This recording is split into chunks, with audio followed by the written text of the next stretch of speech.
digantikan oleh Megawati Soekarno Putri.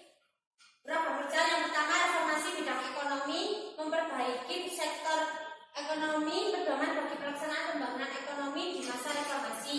Yang kedua, upaya pemberantasan KKN. Yang ketiga, desentralisasi politik dan keuangan. Pada masa pemerintahan Susilo Bambang Yudhoyono berlangsung 10 tahun yang selama 2 periode. Yang pertama periode 2004 sampai 2009 membentuk kabinet yang bernama Kabinet Indonesia Bersatu. SBY melakukan perombakan kabinet untuk pertama kalinya.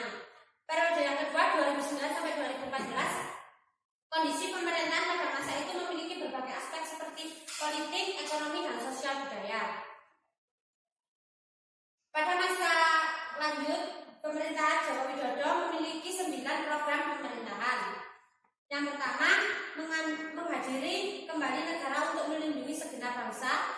Kedua, membentuk pemerintahan untuk absen dengan pembangunan tata kelola. Yang ketiga, pembangunan Indonesia dari pinggiran dengan memperkuat daerah-daerah dan desa. Yang keempat, menolak negara lemah dengan melakukan reformasi.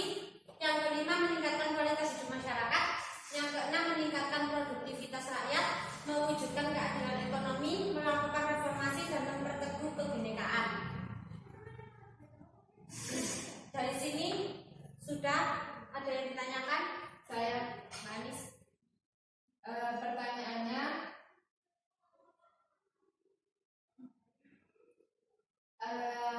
kenapa terjadi krisis kepercayaan? Karena pada pemerintahan Orde Baru telah berkembangnya KKN yang dilakukan secara berselubung, secara terang-terangan, yang mengakibatkan muncul ketidakpercayaan rakyat terhadap pemerintah. Lanjut. Apa saja agenda reformasi? Untuk agenda reformasi dibagi menjadi 6. Yang pertama, suksesi kepemimpinan nasional. Yang kedua, amandemen Undang-Undang 1945. Yang ketiga, pemberantasan KKN. Yang keempat, penghapusan dui fungsi ABRI.